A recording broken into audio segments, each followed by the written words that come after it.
Nalalabi sa ensayo ni Manny Pacquiao sa Wildcard Gym sa Los Angeles bago siya tumulak sa Las Vegas kung saan gaganapin ang laban nila ni Timothy Bradley. Maganda raw ang itinakbo ng kanyang training sa tulong daw ng mas matatag na pananampalataya. Mula sa Los Angeles, California, makitime out muna tayo kay Chino Trinidad. Sinimulan sa light run at tinapos ng 6th round ng sparring kung saan ninais ni Coach Freddie Roach na ilabas ni Manny Pacquiao ang pinagsamang hand and foot movement na kanilang Pilipino para subukang kontrahin ang malakangkarot na estilo ni Team Desert Storm Bradley. Ang maluwag na kilos gamit ang buong espasyo ng ring ang pinagtuunan ng pansin ni Pacman kontra sa tatlong sparring partners. Wala na ang bakas ng sinasabing leg cramps na nakapigil sa galaw niya kontra kina Shane Mosley at Juan Manuel Marquez. Isang maaliwalas at relax na Pacquiao ang tumapos sa ensayo. Ibang Manny Pacquiao talaga makikita natin sa taas ng ring. Just getting rid of all those distractions that he had in his life is just it was a big step. Ang stress-free na disposisyon ng defending WBO welterweight champion ay bunga ng kanyang pag-aaral ngayon ng Biblia na siya rin daw dahilan ng mas matibay nilang samahan ng asawang si Jinky. Sa unang pagkakataon, bibigyan tayo ng first couple ng Philippine boxing ng isang malapitang pagsilip sa kanilang buhay mag-asawa. Ngayon ko nakitang nakangiti ng, yung ngiti na yan. hindi ko maipipinta yung ngiti na yan. Paano niya papaliwanag itong? I'm at peace with him. We have live spirit. We have God. Yeah, we had peace in our the center. hearts. Yes. We put God first place in our lives. Hindi naman lingid sa kaalaman ng marami na nasa bingit na noon ng hiwalayan ng mag-asawang Pacquiao. Basta isa lang masabi ko, all things are possible with God. Mula sa isang madasaling tao, lalong tumibay ang pagkatao ni Manny nang simulan niyang pag-aralan ang mga salita ng Diyos. Ako hindi naman nagugulat kasi ever since si Manny religious person. Before, of course, I'm God-fearing na ako. God-fearing na ako. I pray every day. I believe God. But what's happened is I'm not strong enough to when the devil comes. At dahil sa kanyang pagsasabuhay na mga nababasa sa Biblia, naniniwala si Manny na mas lalo pang pagyayamanin ng Panginoon ang kanyang mga natatamong tagumpay. When I read the Bible, doon nalaman ko lahat kung paano sundin yung manual sa buhay ko. Nabasa ko rin sa Bible na lahat ng paraan sa buhay, if you want to be successful in your life, in your family, you need God. Sa pagsasara ng aming panayam, may isang panalangin ang mandirigma sa ibabaw ng ring at ngayon isa na ring mandirigma para sa Panginoon.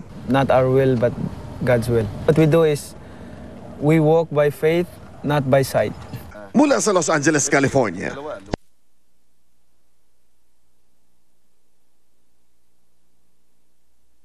Ang paglago ng ekonomiya ng bansa kasunod ng mataas na gross domestic product o GDP na naitala sa unang bahagi ng taon.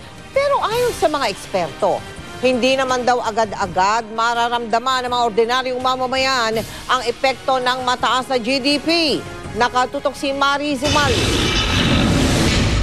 Gumanda raw ang lagay na ekonomiya ng ating bansa sa kabila ng bagsak na ekonomiya ng Europa. Kaya kumpiyansa ang National Economic and Development Authority o NEDA nang naitalang 6.4% growth sa gross domestic product o GDP sa first quarter ng 2012 ay magpapatuloy hanggang sa dulo ng taon. Ang gross domestic product ay ang kabuoang halaga ng mga produkto at serbisyong nagawa sa bansa at isang sukatan ng paglago ng ekonomiya.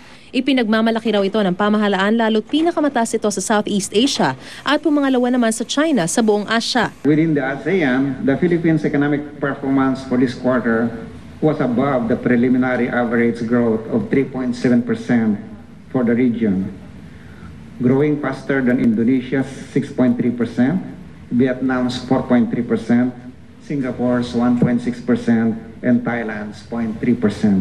Malaking dahilan daw ng growth rate ang simulang paggastos ng pamahalaan lalo sa infrastruktura na umabot daw sa 38.9 billion pesos. Ang aabot sa 1.15 million na turistang dumating sa bansa at ang remittance o perang ipinadala ng mga overseas Filipino workers sa bansa na lumago sa 5.4% o aabot sa $4.84 billion. Growth for the quarter was supported by accelerated government spending including for infrastructure and the conditional cash transfer program of the government.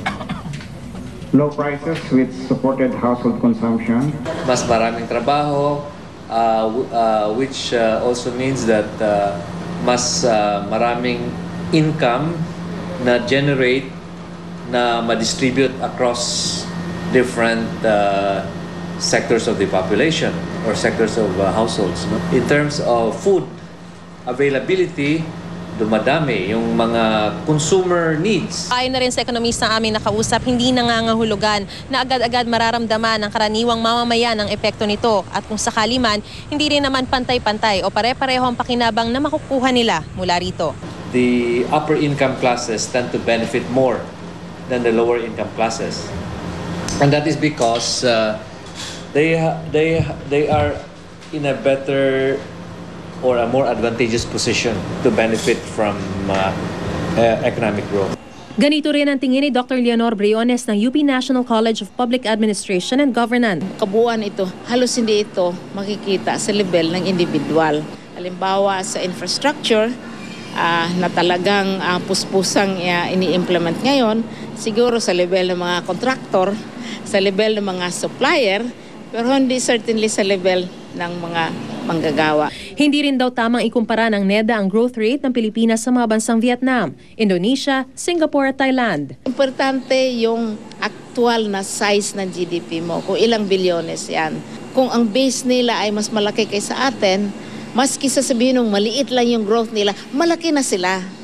Ang mahalaga daw sa ngayon, mapanatiling mataas ang growth rate para mas maraming mamamayan ang makinabang dito. Magagawa daw ito kung mas mapapabilis ang implementasyon ng public-private partnership projects. Mariz Umali, Nakatutok, 24 Oras. Si Mel Tiangco, ang inyong kapusong totoo. Alam niyo bang may tinatawag na mini Niagara Falls ang Pilipinas? Isa ito sa mga natatagong ganda ng bayan ng Calbigas sa Samar na aming natuklasan na maghatid ng mga gamit pang eskwela sa mga grade 1 ang GMA Kapuso Foundation. Pero mga kapuso, hindi lang po yan ang tunay na yaman ng kanilang bayan. Tunghayan po ninyo.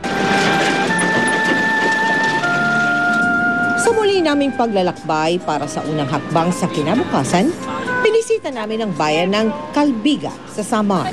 Isang bayan na may natatagong kagandahan. Dito, isa-isang nabigyan ng mga school bags ang mahigit 200 grade 1 pupils na nagmula pa sa mga liblib na barangay.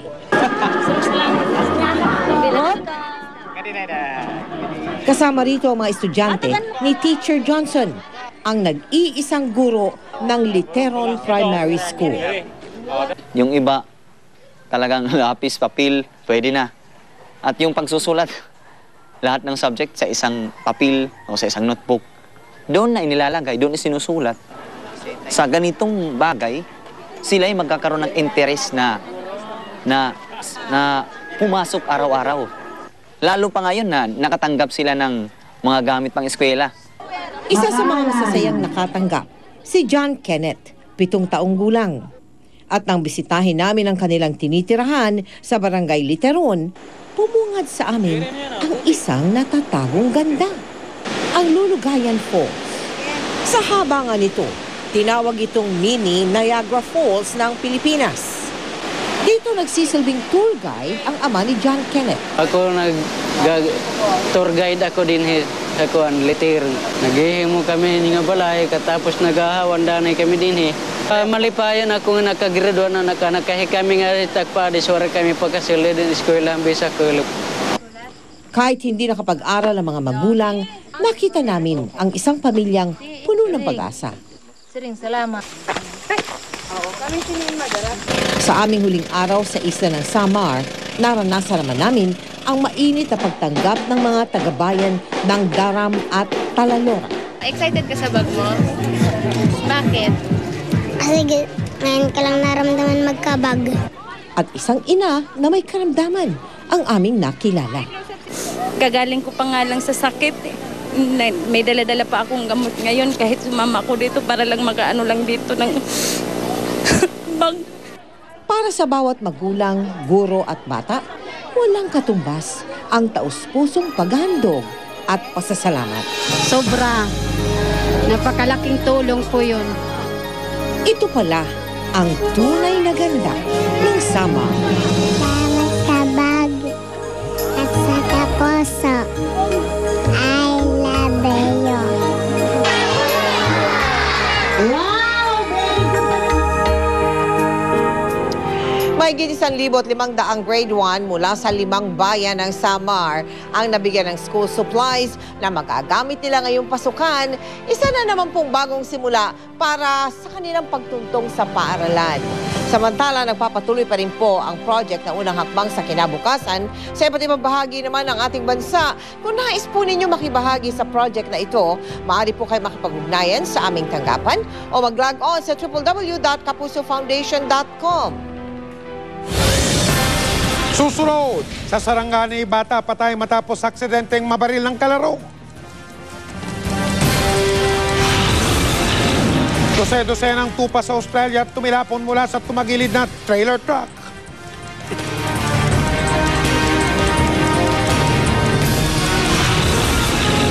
Ilang tagahanga ni Justin Bieber sugatan ng maksiksikan sa libreng pagtatangal ng kanilang idol sa Norway.